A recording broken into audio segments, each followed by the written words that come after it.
Hello and welcome to the Thriller Zone. I'm your host, David Temple. On today's show, I have the pleasure and honor to welcome a super talent, great guy, and a new friend to the show.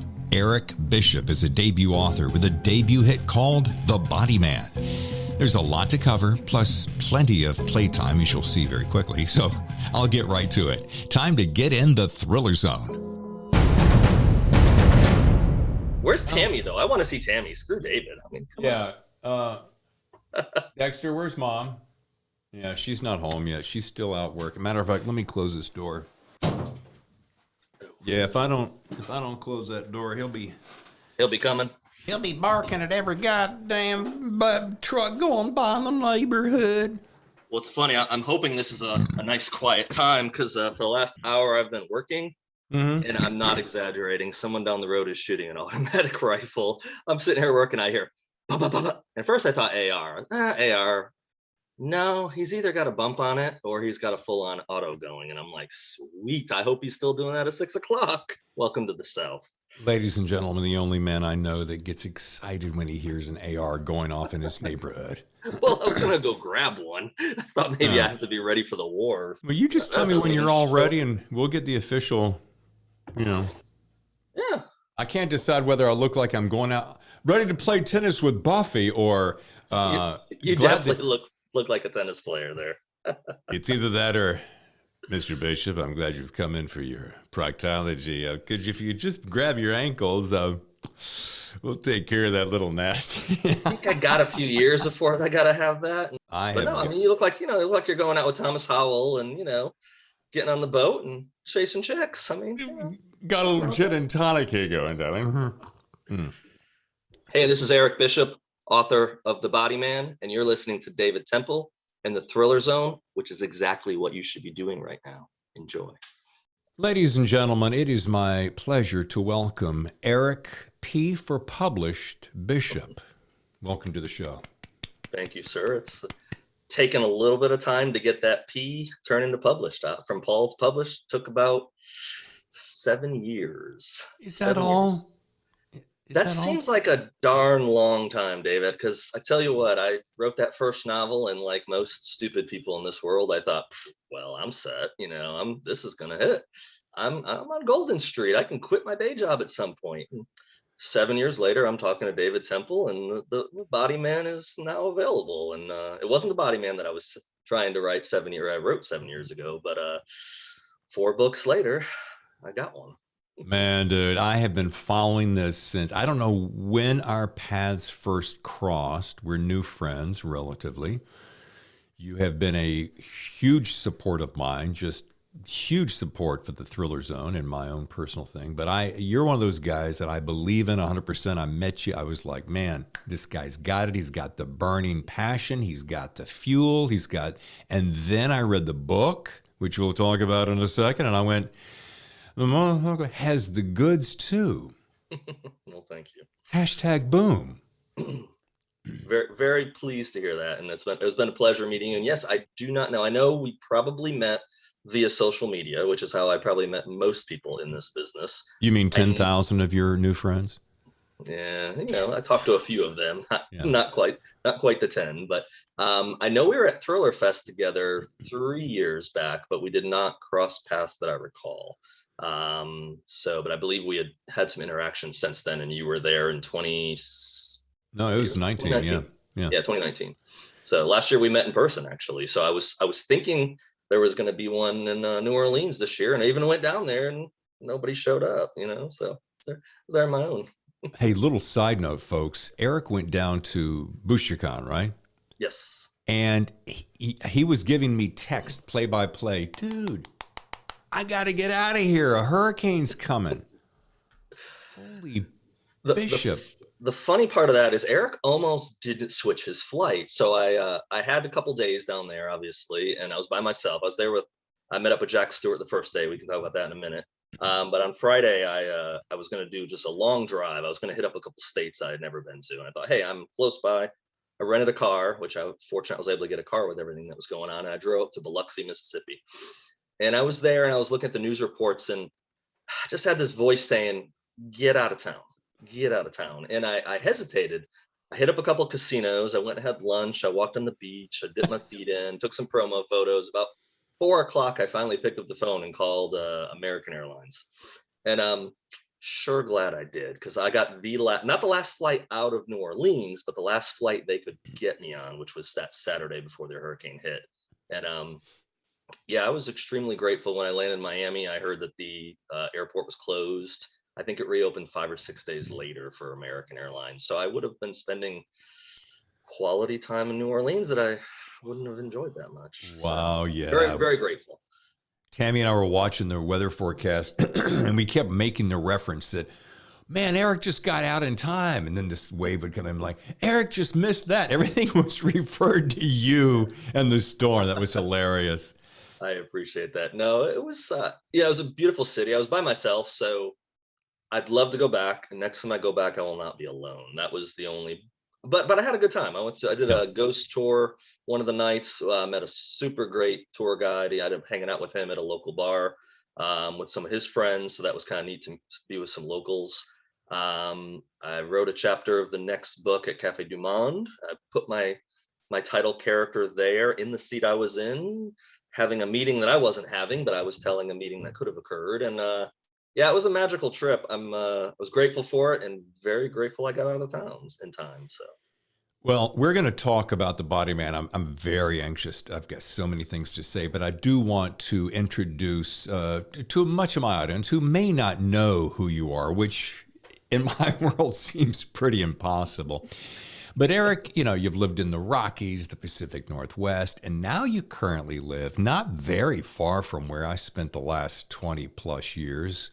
I was in Charlotte, and you're in between. Well, you're just shy of Asheville, aren't you? I'm a little. So I moved about a month and a half ago. So I'm currently actually I'm directly between Asheville and Charlotte. Actually, Asheville, Charlotte, and Greenville, South Carolina is a triangle. If I want to drive an hour, I can get to any city that I want to. But yeah.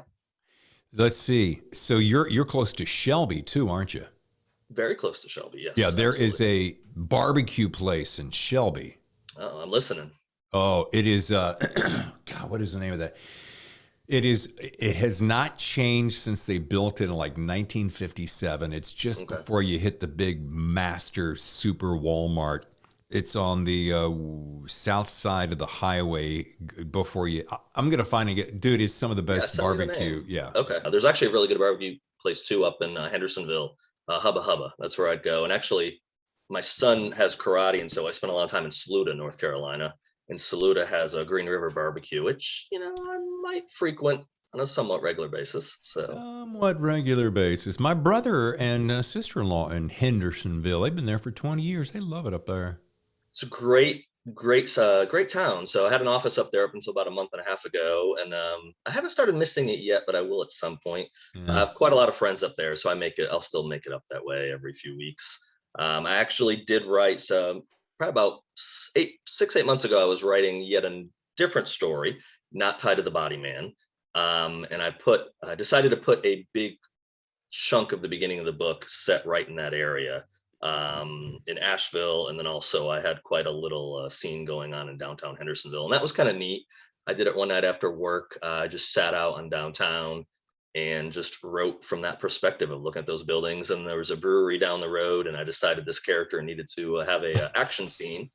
So I sat down the brewery, and I just pictured her leaving the brewery discreetly and going out to the parking lot and taking care of business as I was looking out. And these poor people that are sitting at their benches have no idea that I'm planning someone's demise as they're enjoying their beer. But it's a great night. I enjoyed it. It was a great writing time. So, as I said to Nicole earlier in the week on another podcast, I said, she was talking about research. I went, "Oh, you're traveling for research." I'm like, that's a nice thing about us writers, that we have to do all this travel for research, which means we can, write it off and such. And speaking of this travel, I kind of was leading up to the question of, have you found yourself with your wanderlust subsiding? Are you getting to a place where and I know you love to travel, but have you gotten kind of grounded now, and you like where you are, and you'll save that travel to maybe just vacations and such? Yeah, I've that's been the case for a while, especially with young kids, and just with life situations the way it is now. I'm pretty much going to be in this area for a while.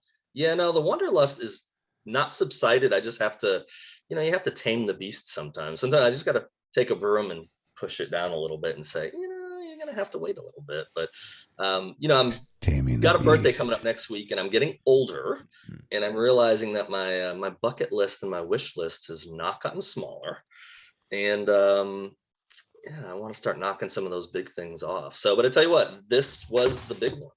Having that book as the digital version, all I got in my hands at the moment, but Yeah. having that in my hands and having that was a big item to click off, and my belief on it, you kind of go through things in life and you realize what you're made of. You kind of reinforce or change your beliefs sometimes. And I've realized I've come to the fact that I am really a glass is half full kind of guy. And You are. you can be a glass is half empty, and you're probably going to have a half empty glass. So I'm convinced that the better times are coming, and I can prevent them from occurring by my attitude. I kind of feel like with this first book, I've kind of shoved my foot and part of my leg in the door, but that's just my foot and my leg going in the door. The rest of me still sitting out here saying, hey, I need to get the rest of me in. And I don't know how long that process will take. I don't know what that process looks like, because that process is kind of out of my hands. Yeah. And I've kind of made peace with that I'll just bust my ass. I'll push really hard. And one day I'll get my ass through that door, and, things will be on the other side. We'll see how that works out. Superb. So, on top of all that great mindset, which I've really come to respect and appreciate and admire about you, Tammy and I talk about this a lot. How do you, like, what's that palpable feeling of having that book drop just yesterday and seeing that out into the world, like officially? It's kind of a combination of extreme joy and frightening terror, because that baby that you that you had is no longer a baby. It's gone now. It's out of your hands. It's out of your house. You have no control of what that thing does. And it's strange. It's a strange feeling, Yeah. because especially with this book, this was my fourth book. So it wasn't my first rodeo. This is the first time I got into the big dance. But this one took a while. This one actually took a while to even write. The first ones came a lot quicker. And so I've invested a lot into this, and it was weird. A couple weeks back, I gave my final edits back to the publisher, and I even sent a note back to them, and this isn't my book anymore. This is their book. This is really everyone's book. And it was a weird thing to wrap my head around that night. Of, I can't change it anymore. I can't go in and go, crap, I really didn't mean to say that. No more It's edits. out there. Yeah. It's out there for good. Yeah. And I had total peace with that. I'm very blessed to be at this spot. And I'm looking forward to what will come next.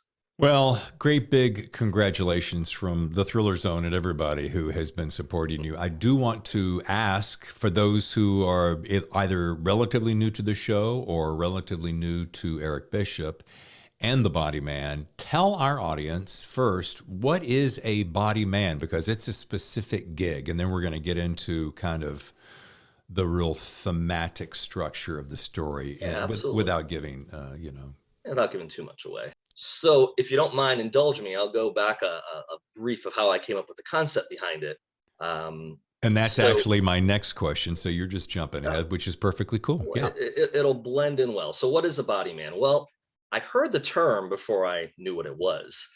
So the quick story on that was, I was doing a cleaning job several years ago, kind of do what you got to do to make ends meet, to provide for a family of four. Sure. And I wanted a new story. And so I walk into this office building that I was cleaning that night, and I just had, it wasn't a voice, it wasn't anything weird. It was just, I had this thought run through my brain. There's always someone who knows where the bodies are buried. And I was like, well, and so I started asking myself questions, not out loud, because I'm not a crazy person. Well, who would know where the bodies are buried? And the first thing that popped in my mind was, well, the body man would know. And the next thing that popped in my mind was a news story I saw. President Obama had a man that worked for him, or with him, named Reggie Love.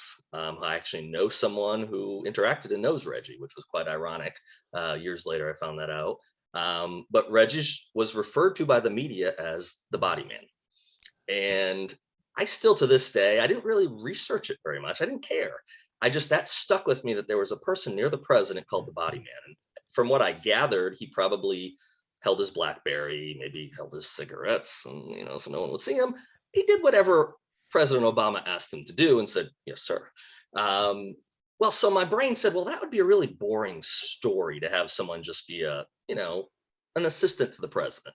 How am I going to make that into a story? So of course I couldn't go there. And I said, well, what if there was a Secret Service role that was affectionately referred to as the Body Man? But what if their job wasn't to protect the president? What if their job was to protect the office? And so I kind of went down a rabbit trail that night and kind of just flushed out a really high level story in about 3 hours of, well, what would that Body Man do? What would their role be? And what if something happened to that Body Man? So that's how, the book gets started with that, where the Body Man is taken. So the 32,000 foot view on the Body Man is, what is their role? Well, their role is to protect the office. And that's a very broad term, but their role is actually fairly broad. They are supposed to protect the office of the president, even from the president themselves. That's where it gets a little trickier. So they kind of have a twofold responsibility. First, if the president does something that's not gonna bode well for the office of the president, well, you're a cleaner at that point. You fix it, you clean it up. Sure. Again, whatever it takes. However, the other side of that is they do have the authority to intervene and prevent the president, him or her, from doing whatever it might be that's going to sully the reputation of the office. And that one is going to be explored in future books. So that one's actually a huge plot point for book 2 and really, really for book 3. I'm having fun exploring that of, you've got a person in the White House with a tremendous amount of power. And in a city like Washington, D.C., they don't like an unelected official to have a lot of power. So, what's going to happen? The question is, what's not going to happen? Right. How long did it? I'm going to get into. I'm going to weave in and out of questions that I, as a writer, want to know. Besides just you being a rock star. Speaking of rock stars. Oh yeah, I'm wearing my Rolling Stones shirt Rolling for Stones. You. Nicely I might done. do my Mick Jagger accent a little bit for you. Oh yeah, please don't. How long? How was the concert? Go ahead. It was phenomenal, right? Phenomenal. So the 30-second version of that is, I didn't have low expectations, but I'd never seen the Stones. I'm not a huge Stones fan. I like a bunch of their songs, but I don't listen to a lot of their albums. Sure. It was phenomenal. It was like top 3 concert of my life, which it wasn't that I didn't expect them to do a good job, but Mick Jagger's 78 years old. He has a 4-year-old. He's got a kid younger than I have, and he's got me by, a few years.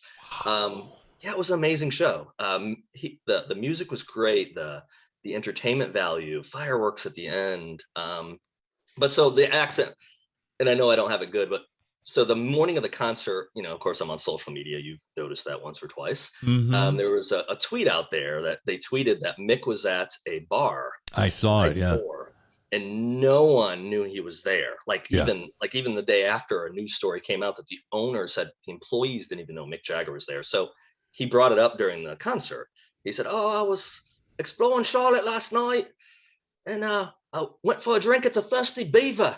Beaver. Oh my goodness, I don't know how many thousands of people are at the show. It just erupts. And I guarantee you, there might not have been anyone at the Thirsty Beaver that night before looking for Mick Jagger, but I bet you the Thirsty Beaver had thousands of people there that night. Had a great concert. Thirsty Beaver is not far from my neighborhood where I lived there in Charlotte, and it is it's a dive. Back to the Body Man. Let me ask you this: I wanted to know from a writer standpoint, how long did it take you to bang out that first draft? Because you said you'd been working on it for many years, but I want to find out first draft, and then from that point, how long did it take you to really feel really good and strong to hand it to the editor and say, okay, or publisher, and go, you know what, I'm pretty close there to be done. Ironically enough, what became the Body Man, I started 2018 Thriller Fest. Wow. I wrote the first chapter in Central Park. The bulk of the writing happened at that beginning of that next year, from January, and I finished it in April. As you know, as a writer, you pour so much into it, and when you get done with it, a sense of relief is just, at least for me, it's very emotional. Some people might not get emotional. I do when I finish a book. So that was April. Again, after April, I then started just going through it and trying to edit it. I pitched it that next year, or that July in Thriller Fest.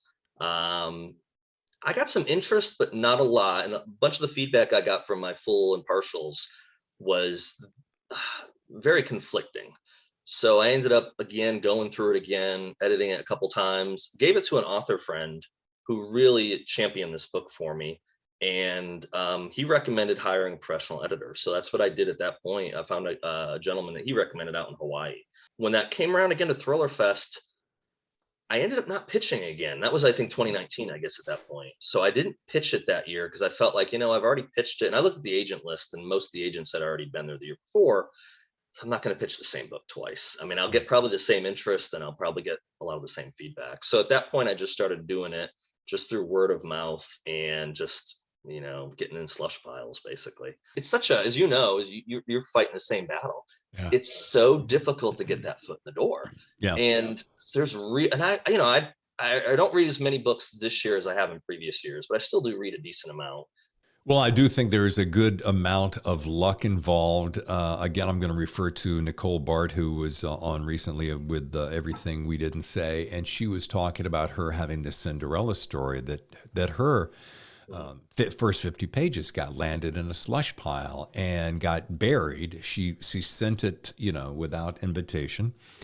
But for some reason, that woman who picked her up ended up picking it up one day and said, bang, I love it, we'll do it. And I think she got a 2-book deal. My point to that is you just never know. I am a big proponent, I suppose because I've lived my entire life this way, is you find your dream, you chase your dream, and you kind of say to hell with it, anything else along the way, if that is indeed what is burning inside you, and you you make your path. Part of this is you make your path. Part of it, the universe supplies a path, and there's a little bit of luck involved. But you did it your way and to the best of your ability, and you got picked up. And absolutely. And I feel very blessed for that. No, and I think we're right on the same page with that, because I used to not believe in the luck factor, and I've had a couple of very successful people kind of lay out how it happened for them, and they've all pretty much said that, though. You got to get lucky, and I'm like, and that would bother me, because that's something out of your control. That means I can do the best job. I could write the best damn story that ever was put together, and it still might not get picked up because I didn't get lucky. It's like, no, I don't accept that. Now a few years into this, okay, maybe there is some factor of luck there. I hope it's really small, but I still think, though, you still got to do the work. You got to do your job.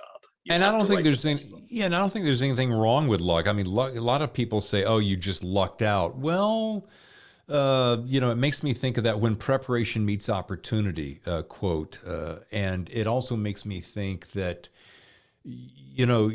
sometimes your luck is a result of you putting your head down and barreling through. Anybody who's listened to the show has heard me reference on a number of occasions Malcolm Gladwell's 10,000 hours and the theory in Hollywood that it takes 10 years to become a success. So there is something to do with a credence, if you will, to putting in the time. And if you put in the time, then that builds in its own fiber of luck throughout the architecture of.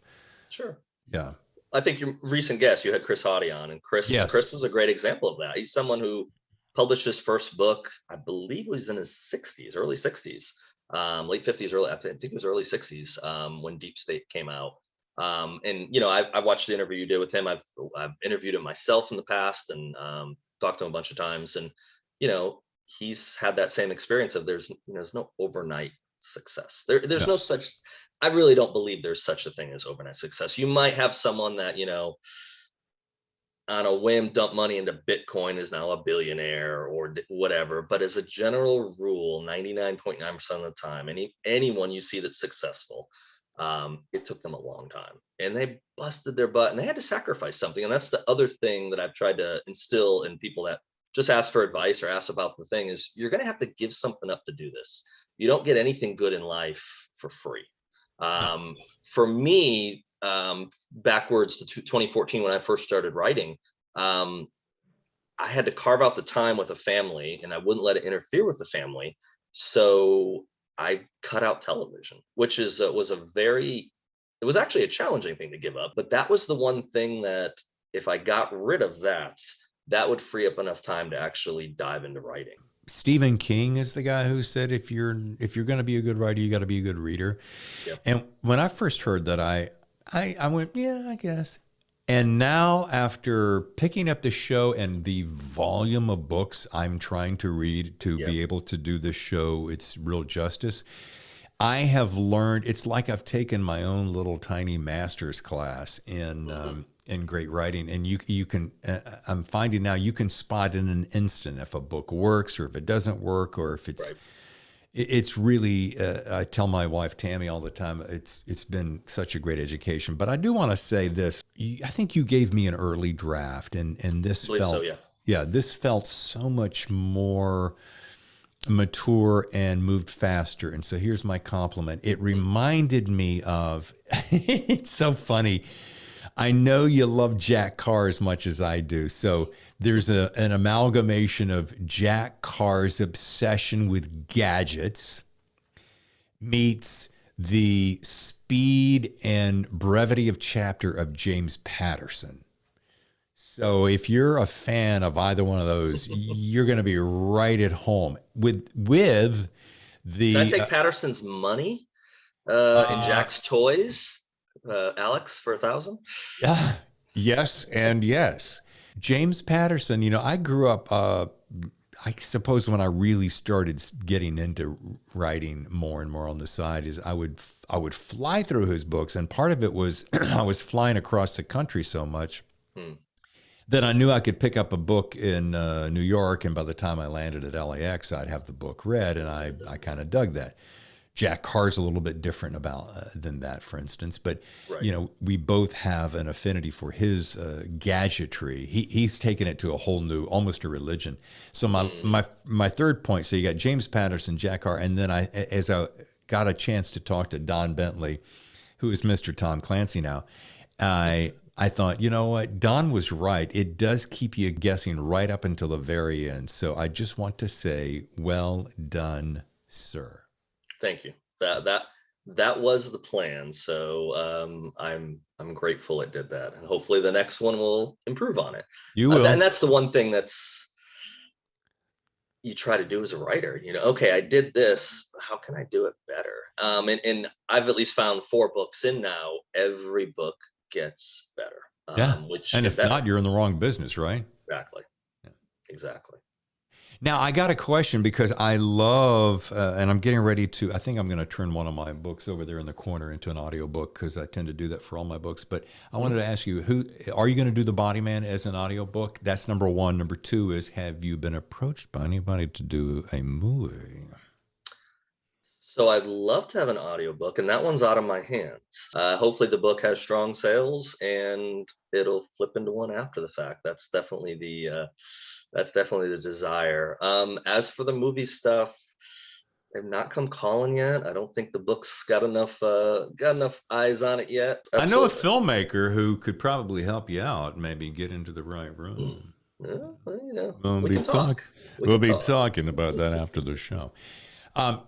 I do have here's a couple of questions that I want to throw at you because I know you have such an vivid imagination. If talking about movies, if you were to cast this in a movie, and I know you do this, I know how you're wired, Eric. I know where you're going, and you'd be surprised that I probably don't have an answer for you, but you may ask, because I got asked this in a print interview the other day, but go ahead. Okay, well, I might have. It's not super original, but it's okay because it is a good question. Who, as a movie, I'm going to fund the movie, we're going to make the movie, and I say to you, Eric, come here, buddy. I want you to tell me who you want to play the Body Man. And I'm not trying to skirt the thing. I never had a actor or a person in mind as I wrote it. I can visualize the person. I gave clues to that, but I didn't get as specific as what's in my head. So I don't know. He'd have to be someone, you know, it couldn't be a young actor. The Body Man is a person that has to have experience. So it can't be a 25, 28-year-old agent just getting their feet wet. It has to be someone that served for a while. It has to be someone very intelligent and physically they have to be able to meet certain specifications, but they really have to be, the intelligence is more important, because the body man role in some ways is very much a person that's pulling pieces together to get the big picture. And they're almost an investigator, so they're almost closer to the FBI in some regards than they are maybe the Secret Service. Of course, the Secret Service does have a huge investigative side. I have the guy. When I was reading the book, I put this guy into my mind as the guy. And he happens to be one of my favorite actors. And he happens to be a guy that I want to put in one of my books when I turn it into a movie. And it's Gerard Butler. I know he was Angel Has Fallen. I know he was in that. But I just think he would be awesome because he's older. He's tough as nails. He's smart. He's savvy. One of my favorite movies he ever did, which is not like yours, but Den of Thieves. And if you ever see him in that, you're like, oh, yeah. Have you seen that?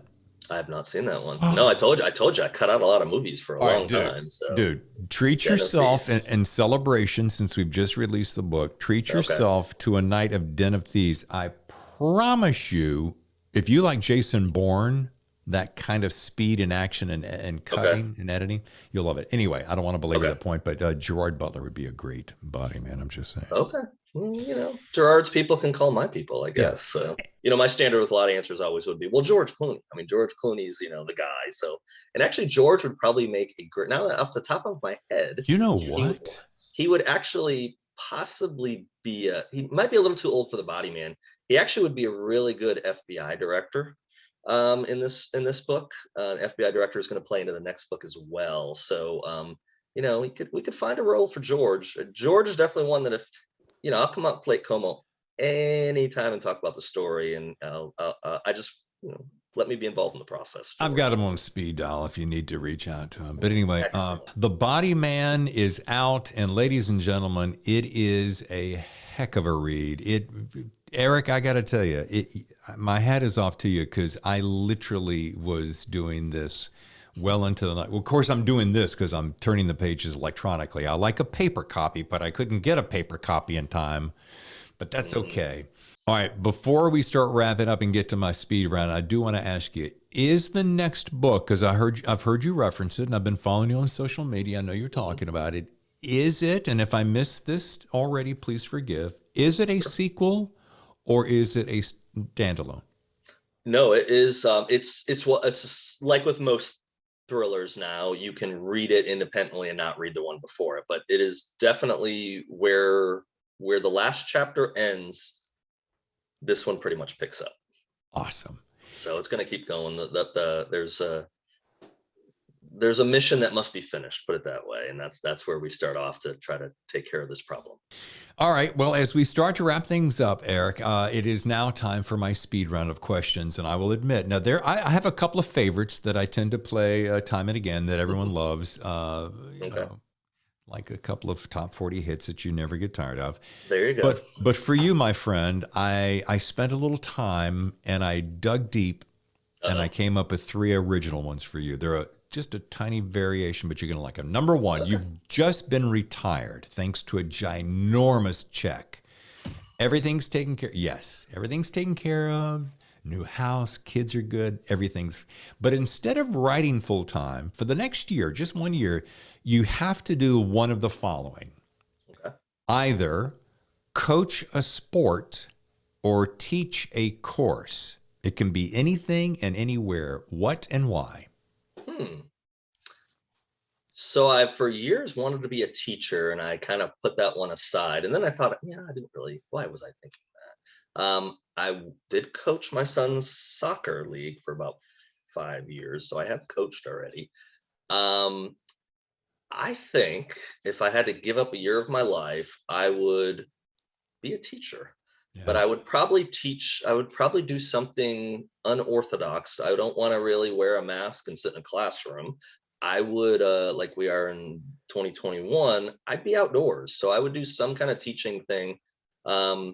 My dream would be to be a park ranger at Yosemite. Which you could kind of be a teacher. I could teach some nature courses out there. Actually, that will work. That will work. But yeah, put me in Yosemite teaching some Okay. classes, and for a year, I'm going to be a pretty happy person. Pretty Okay. happy person. Question number 2. It's the middle of the night.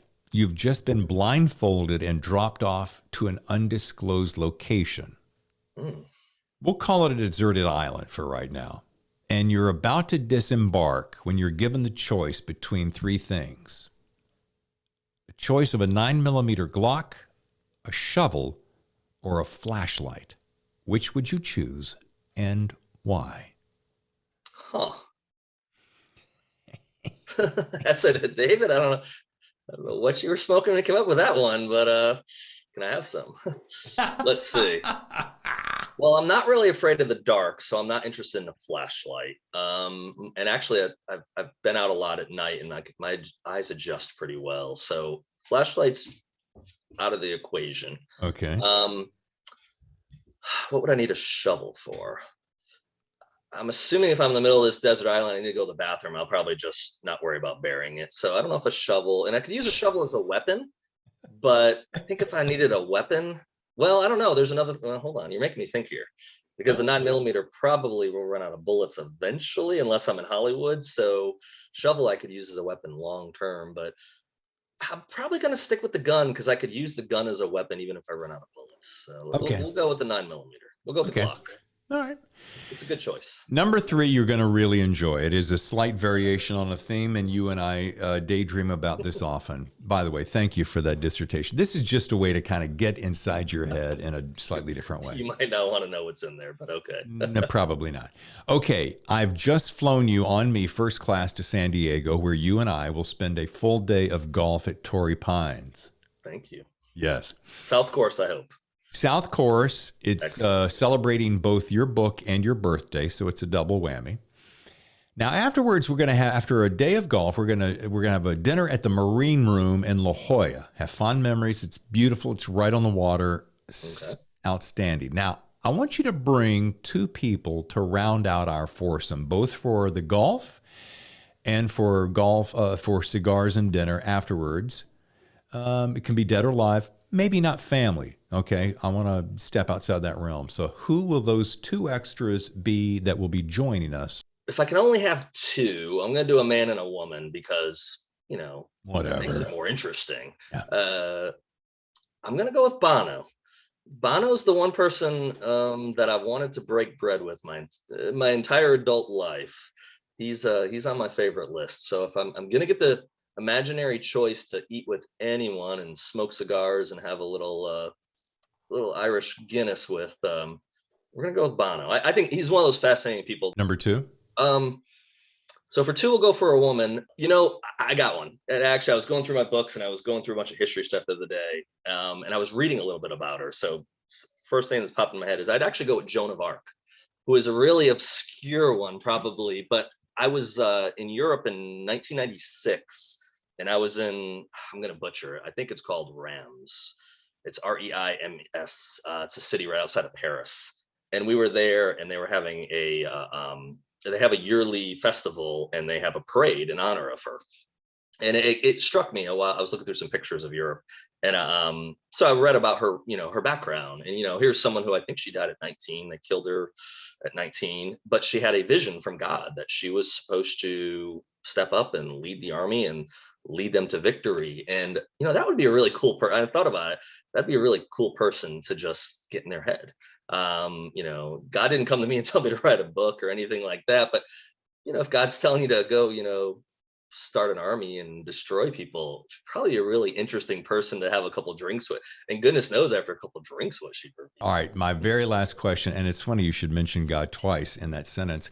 You've just arrived at the pearly gates, and God is walking your way. He has a copy of The Body Man under his arm and a big smile on his face. What is the one thing you hope he says as he welcomes you in? I was gonna say, I hope he doesn't hit me with the copy. That was the first thing that pops in my head. Well done, thou good and faithful servant. I just want to be told, hey, you know what? You did a good job. You didn't always make the right decisions. You didn't always say the right things, but you were a good guy. You raised your kids, loved your family, loved your friends, and hey, you wrote a pretty good book too. I gave you that, but good job, buddy. Nicely done. All right, that was really spectacular. You did me proud. Yeah, that was fun. I enjoyed that. Playing golf, smoking cigars, Joan of Arc, Bono, God's there. We're having Glocks and shovels and flashlights and teaching people at Yosemite. Well, I think that's a day fulfilled right there. I tell you, that is a life fulfilled. That might be. Run to your nearby bookstore or online wherever you shop and pick up a copy of Eric Bishop's The Body Man. Trust me, you will be very pleased. Thank you, David. I appreciate that. And thank you, sir, for the gift of your time and friendship. And I wish you nothing but ginormous success. Thank you very much. Thanks, Eric. We're all rooting for your huge success. Congrats on the debut. Okay, now to next week's show. As part of our 2 guests per week for our Thanks for Giving Your Support November, on Monday, self-pub maestro Kevin Tomlinson joins the show to talk about his book, Compromised. And then on Friday, the thriller writing team of Mullen and Mabry, Steph and Nicole, will join to talk about The Family Tree. I hope you'll join us. And as always, thanks for listening, thanks for watching, thanks for reviewing, and thanks for subscribing. There's a lot of thanks in there for the month, isn't it? I'm David Temple. I'll see you next time in the Thriller Zone.